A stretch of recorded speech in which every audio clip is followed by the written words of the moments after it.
বাংলাদেশের একজন শিক্ষিত, সুশীল এবং ব্রেনি একজন নেতা ডক্টর শফিকুল ইসলাম মাসুদ ভাই। গতকালকের আগের দিন গাড়িতে বসে বসে ওনার একটা সাক্ষাৎকার দেখতেছিলাম।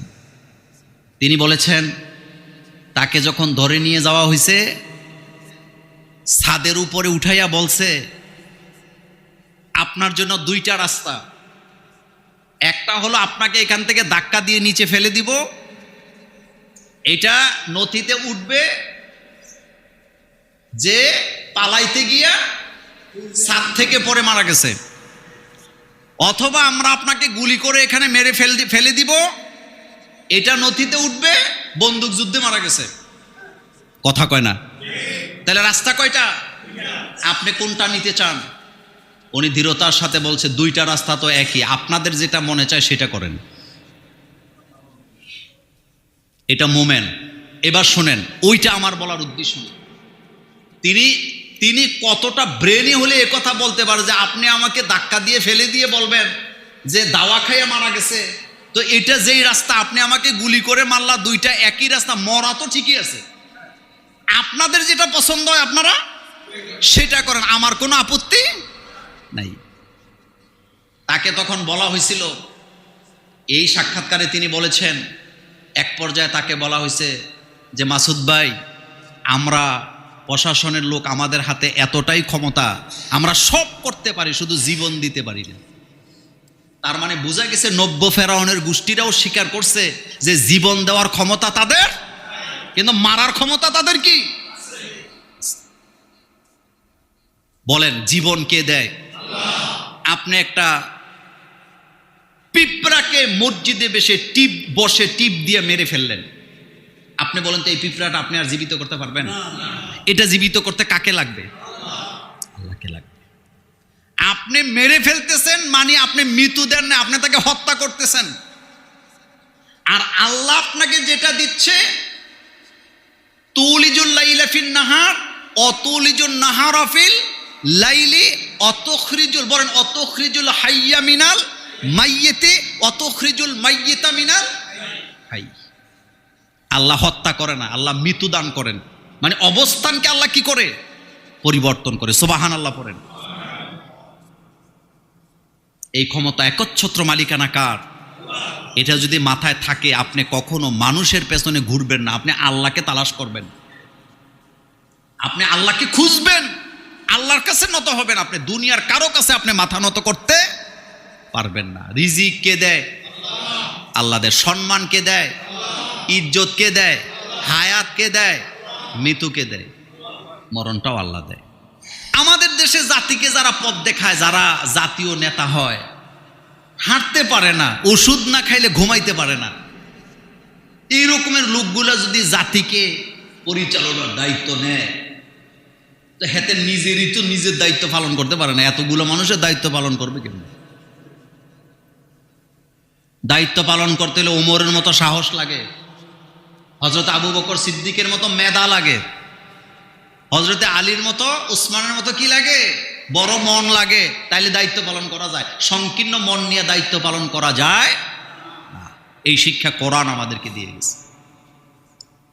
এরপরে রমজানে আমাদেরকে আরেকটা শিক্ষা দিয়ে গেছে, ভ্রাতৃত্ব। বলেন কি? সবাই সমান, আলাদা কেউ কিছু নেই। মসজিদে যখন আমরা দাঁড়াই, এখানে রাজা প্রজা আলাদা কিছু আসেনি, সবাই গোলাম কার?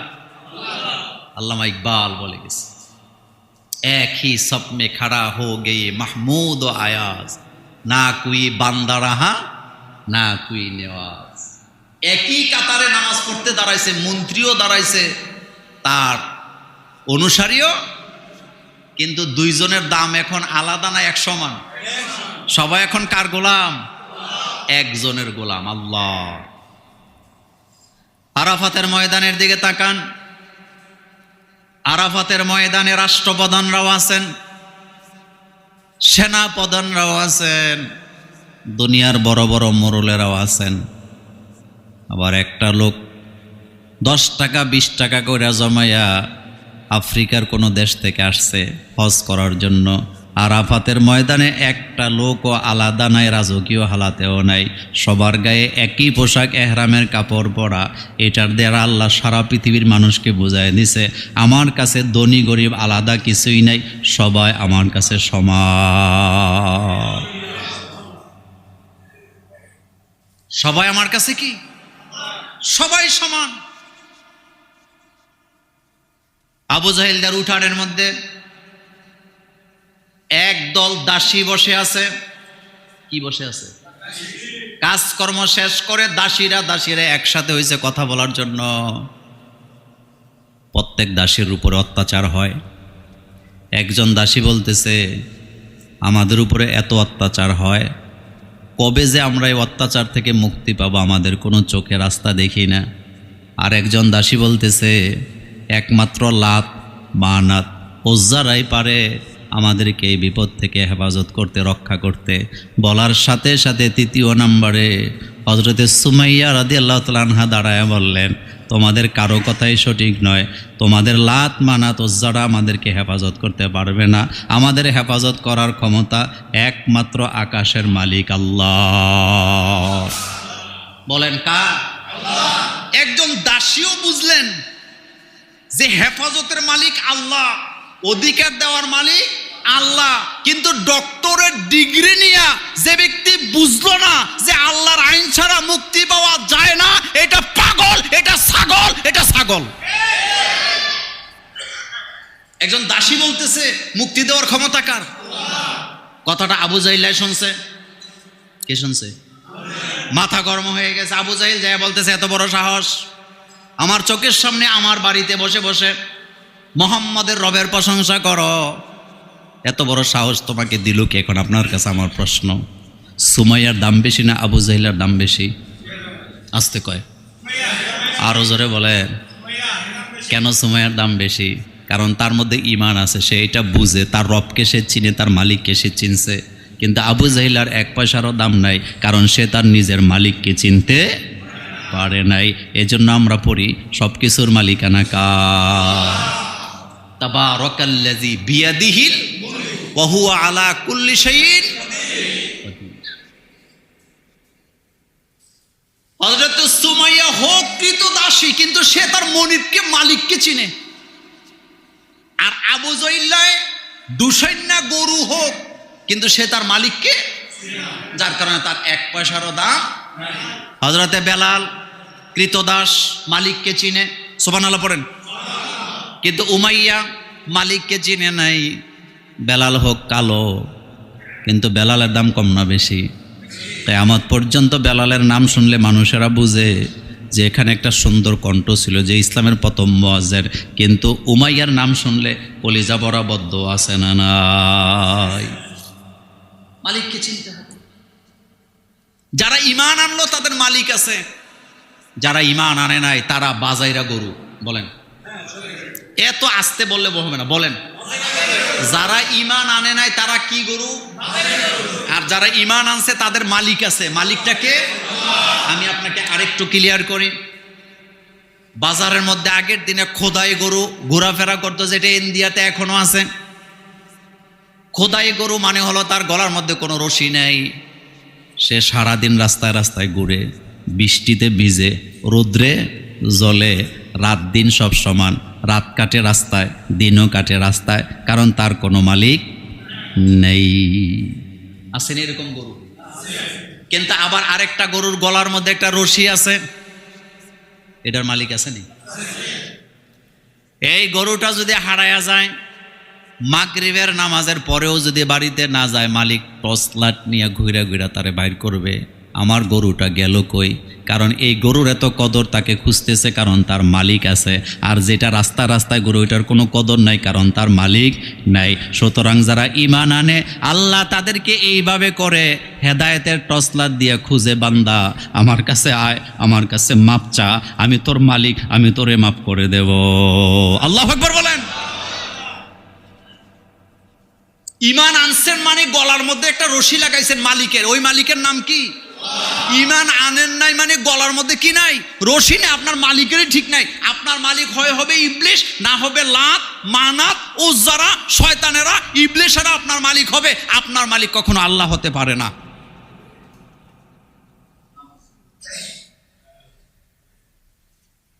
মালিক চিনতে হবে, বলেন মালিক। একটা কুকুর তার মালিককে চিনে। একটা গল্প বলি, হাদিস না। এক ভিক্ষুক এক বাড়িতে ভিক্ষা করতে গেছে। গেটের কাছে একটা কুকুর বসা। তো ভিক্ষুক ভিতরে ঢুকে বলতেছে, আজকে 3 দিন কিছু খাই নাই, আমাকে খাবার দেন। বাড়ির মালিক তাকে 3টা রুটি দিছে। বলেন, এটা কিন্তু হাদিস না, আবার ফেস লাগায় না, এটা হাদিস না, এটা একটা গল্প, নিতান্তই গল্প। কয়টা রুটি দিছে? 3টা রুটি নিয়ে ভিক্ষুক যখন গেটের বাইরে আসছে, কুকুর সেটা দেখছে। কুকুর দেখার পরে এবার কুকুর ওই ভিক্ষুককে আটকাইছে, রুটি নিয়ে যাইতে দেয় না। এবার বেচারা ভিক্ষুক বলতেছে, তোর মালিক আমারে রুটি দিছে 3টা, আমার রুটি লাগে 7টা। রুটি দিছে কয়টা? কিন্তু তোর মালিক দিছে কয়টা? কিছু কিছু ভিক্ষুক আছে ভিক্ষা দিয়া খুশি করা, কথা কন না, আছে না? তো তোর মালিক আমারে দিছে 3টা রুটি, আমার খাওয়া লাগে 7টা, তাও তুই আমার রাস্তা আটকাইছ। কুকুর তো নাসুর বান্দা, আটকায় রাখছে। বাধ্য হইয়া কুকুরের হাত থেকে বাঁচার জন্য একটা রুটি দিয়ে দিছে। মনোযোগ আছে আপনাদের? একটা রুটি যখন দিছে, কুকুর থাপ করে রুটিটা খাইছে, সে তাড়াতাড়ি চলে যাচ্ছে, কুকুর দৌড়ে যায় আবার রাস্তা আটকাইছে। এদের কাছে রুটি এখন কয়টা? এবার ভিক্ষুক বলতেছে, তোর মালিক রুটি দিছিল 3টা, তুই খাইয়া লাইলি, আর আমার কাছে আছে কয়টা? আবার হামলা করস। এটা কেমন মানসিকতা? কুকুর কিছুই বলে না, আটকা রাখছে, যাইতে পারবি না, খাওয়ায় যা। কুকুর সামনে সামনে ঘুরে, যাইতে লাগলে সামনে যা আক্রমণ করে। এবার বেচারা বাধ্য হইয়া আরেকটা রুটি দিয়ে দিছে। রুটি গেছে কয়টা? আর কয়টা?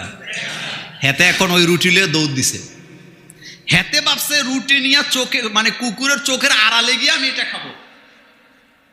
কুকুর তো বুঝেন, আপনি যদি একটা কুকুরের বাচ্চাও লালন পালন করেন, গুমতির ওই পারে দিয়ে আপনি আসেন, আপনি আইসা দেখবেন কুকুর আপনার বাড়িতে, কথা কয় না? আচ্ছা, হ্যাঁ, রুটি এখন কয়টা? এর যেটা দিছে ওইটা খাই আবার দৌড়ে যায় আটকাইছে। এখন ভিক্ষুক মেজাজ গরম করে বলতেছে, তোর তো বিবেক নাই। তোর কি নাই? তোর মালিক আমারে 3টা রুটি দিছিল, তুই 2টা খাইছ, আমার ভাগে কি একটাও হবে না? এত কষ্ট করে ভিক্ষা করলাম, তুই আবার আমার কাছে আইস হামলা করার জন্য। এটাও দিয়ে দিব নাকি? এটা দিলে আমি খাবোটা কি? গল্প বলতেছে, হাদিস শোনাই নাই, নিতান্ত এই গল্প। এবার কুকুর তাকে বলতেছে, বেটা, আমার মালিক আমারে পচা বাসি খাবার দেয় প্রতিদিন 2 বেলা। কয় বেলা? 2 বেলা। আমি আমার মালিককে কখনো ভুলে যাই না। আমার মালিকের ঘরটা, বাড়িটা আমি পাহারা দেই। 1 সেকেন্ডের জন্য ঘুমাই না। যদিও ঘুমাই, মাটিতে আমি আমার কানটা দিয়ে ঘুমাই, যাতে চোর আসলে আমি যেন পাহারা দিতে পারি বাড়িটা। আর আল্লাহ রব্বুল আলামিন তোমাকে সারা জীবন খাওয়ায়, একটা বেলা খাবার নেই। তুমি বাড়িতে আসছো ভিক্ষা করার জন্য। আমার বিবেক নাই নাকি তোমার নাই? তুমি কেন মানুষের কাছে চাইতে আসলা? তোমার তো চাওয়ার কথা ছিল তোমার মালিকের কাছে। আল্লাহু আকবার বলেন। বিবেক কি তোর নাই না আমার নাই? আমার মালিক আমারে পচা বাসি খাবার দেয়, তাও 2 বেলা। আমি আমার মালিকের বাড়ি পাহারা দেই, কানটা মাটিতে দিয়ে রাখি, যাতে করে চোর আসলে আমি যেন টের পাই। আর যেই মালিক তোরে এই বয়স পর্যন্ত খাওয়াইছ, সেই মালিকের কাছে না চাইয়া তুই আরেকজনের মালিকের কাছে চাইতে আসছ, বেটা তোর বিবেক নেই। ঘটনার মধ্যে শিক্ষা আছে। চাইতে হবে কার কাছে? সকল নবীরা চাইতেন কার কাছে? রব্বানা আতিনা, পড়েন, রব্বানা আতিনা ফিদ দুনিয়া হাসানাতাও ওয়া ফিল আখিরাতি হাসানা ওয়া কিনা আযাবান নার। আল্লাহ ছাড়া কারো কাছে চাইয়া কোনো লাভ নেই। দেওয়ার মালিককে? আল্লাহর কাছে। এটা রমজান শিক্ষা দিয়ে গেছে আমাদেরকে। চাইতে হবে আল্লাহর কাছে। মুসলমানদের কাছে রোজা আসে মার্কেটিং করার জন্য, আফসোস এই জাতির জন্য। ঈদ আসে মার্কেটিং করার জন্য, আফসোস এই জাতির জন্য।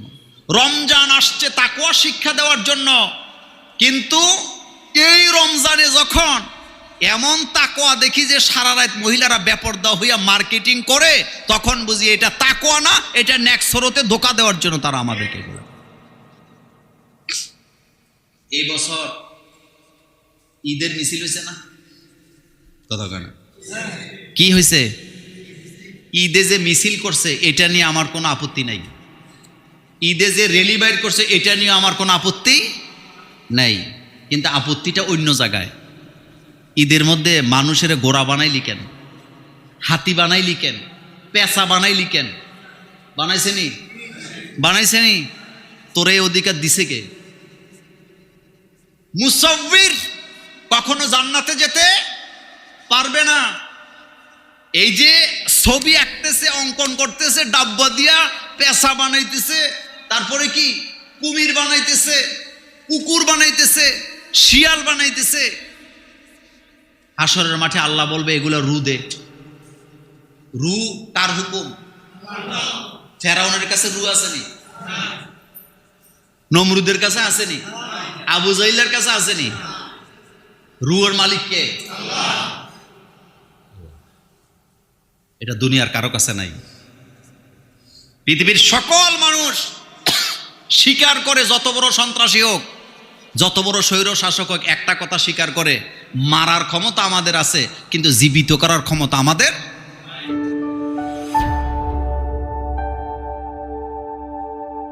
Islamic Tone 24 in charge of the ghetto